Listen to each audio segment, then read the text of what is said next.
Though screenwriters might feel compelled to write a crowd-pleasing story for the sake of commercial appeal, sometimes there's just no getting away from the fact that an inconclusive or downright downbeat ending is the way to go.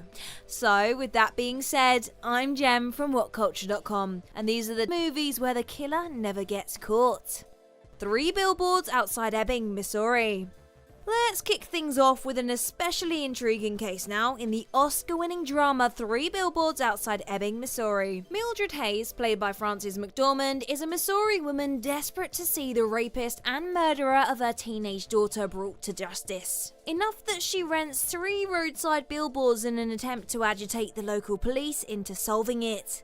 But alas, by film's end, Mildred isn't any closer to having closure for her daughter's death, as the man she and Officer Dixon, played by Sam Rockwell, believed may have been responsible wasn't a DNA match, while also having a watertight alibi. However, Dixon did overhear the man in question boasting at a bar that he raped another young girl, prompting Mildred and Dixon to plot to locate and kill him.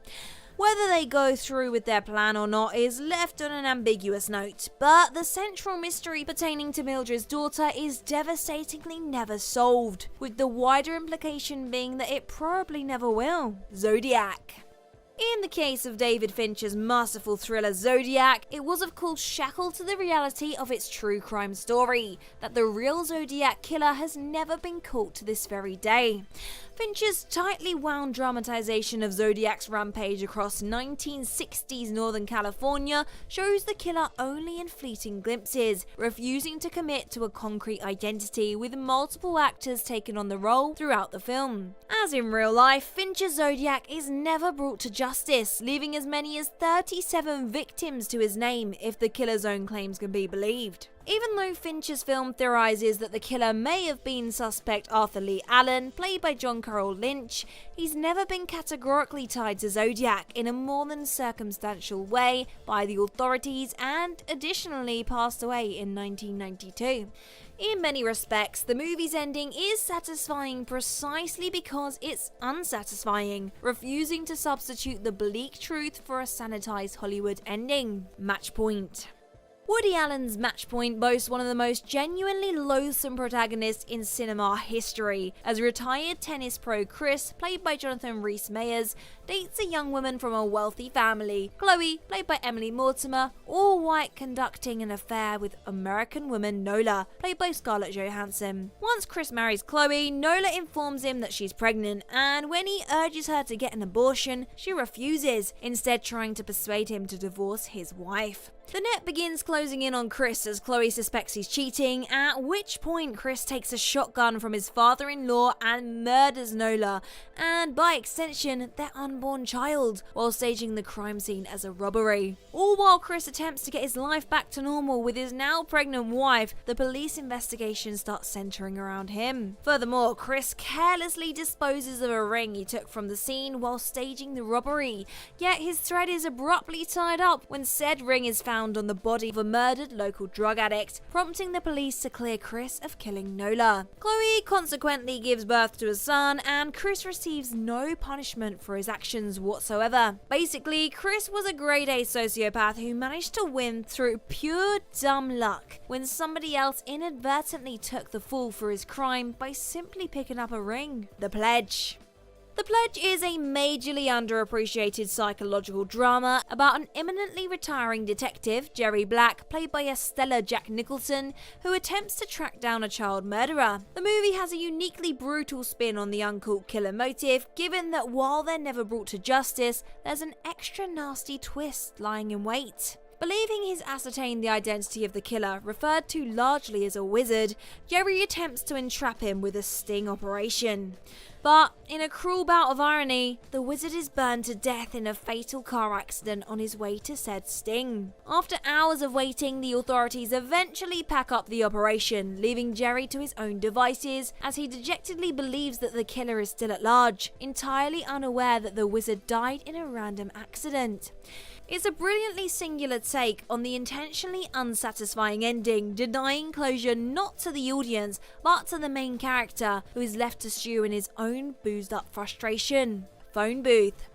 Phone Booth is a tight, dastardly little thriller from the late great Joel Schumacher about an arrogant New York publicist, Stu Shepard, played by Colin Farrell, who is taken hostage inside a phone booth by a caller, played by Kiefer Sutherland, who claims to have a sniper rifle aimed at his position.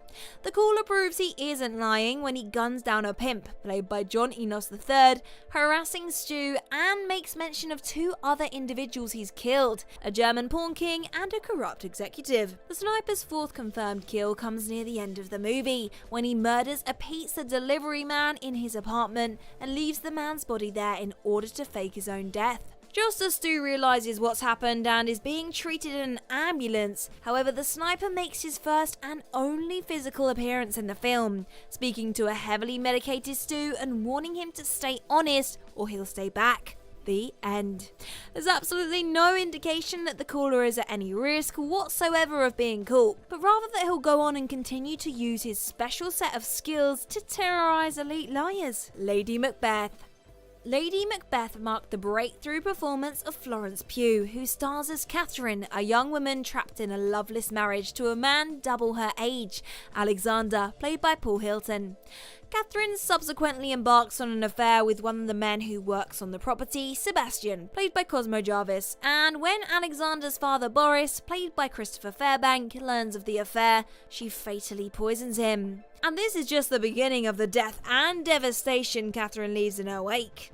After Catherine buries Boris and takes over the estate, Alexander finally returns home from a business trip, and a fight ensues in which Catherine kills him. Catherine and Sebastian bury Alexander, then kill his horse. And matters are soon complicated further when Catherine realises she's become pregnant by Sebastian, and Alexander's illegitimate son Teddy, played by Anton Palmer, is unexpectedly brought to the estate. Catherine and Sebastian ultimately decide to smother Teddy to death and claim that he died in his sleep. But the guilt eventually gets to Sebastian, who confesses, only for Catherine to refute this and claim that Sebastian committed all of the killings with the estate's housemaid, Anna, played by Naomi Ackie. The police believe Catherine, resulting in Sebastian and the entirely innocent Anna being arrested and likely executed for the crimes that Catherine masterminded. So for anyone keeping score, Catherine has the deaths of 3 people, possibly 2 more in the future, and the demise of a horse on her hands. 1974's Black Christmas.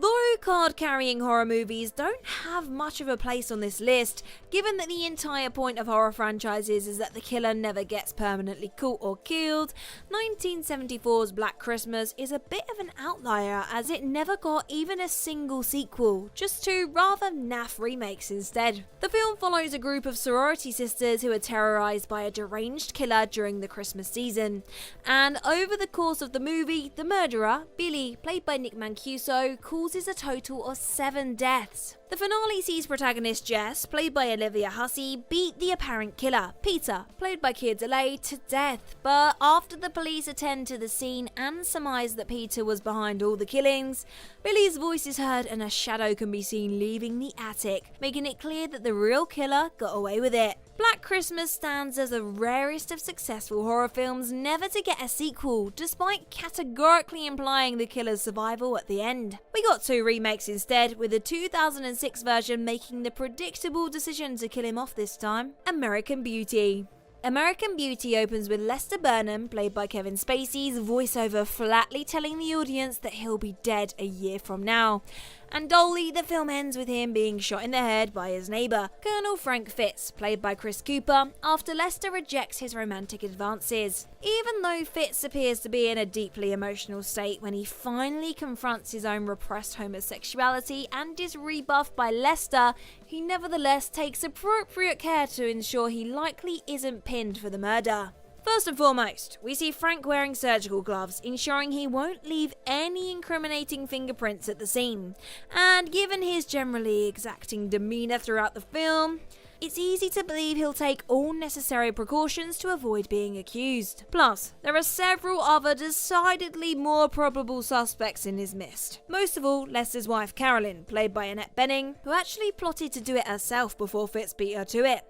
In fact, in an ironic twist, the movie's original ending saw Lester's daughter Jane, played by Thora Birch, and her boyfriend Ricky, played by Wes Bentley, who is also Frank's son, put on trial for the crime instead, with director Sam Mendes allegedly shooting both guilty and not guilty outcomes, neither of which were ultimately used. Memories of Murder. Bong Joon-ho's Memories of Murder is based on true events and revolves around a detective, Park Do-man, played by Song Kang-ho, who investigates a spree of murders in 1980 South Korea. By film's end, at which point it skips forward almost 20 years to 2003, the year of the film's release, the culprit is still at large as in real life, and Park is clearly haunted by his inability to solve the case. In the chilling final scene, he returns to where the killer's first victim was discovered and meets a young girl who may have interacted with them, describing the possible killer as plain and ordinary.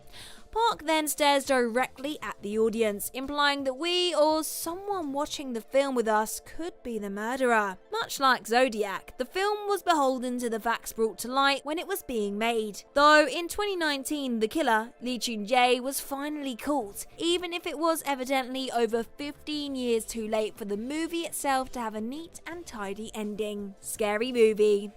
Because not every movie on this list needs to be a totally serious thriller, and the usual suspects have been talked to death, basically, here's a rare case of a spoof that offers its own genuinely brilliant killer getaway. The original Scary Movie, for all of its silliness, concludes with a genuinely brilliant and hilariously unexpected Usual Suspects parodying twist, where the Ghostface-esque killer is revealed to be none other than Buffy, played by Shannon Elizabeth's intellectually disabled brother, Doofy, played by Dave Sheridan. Moreover, in a plot point that admittedly falls apart under much scrutiny, it is a spoof after all. Doofy has apparently been faking his disability and unkempt appearance the entire time, revealing himself to be a suave, handsome man who is romantically involved with reporter Gal Hellstorm, played by Sharia Terry. Even though Cindy, played by Anna Faris, figures out that Doofy is the killer in the movie's final moments, as with the Usual Suspects, he drives off into the night moments before she heads outside to search for him.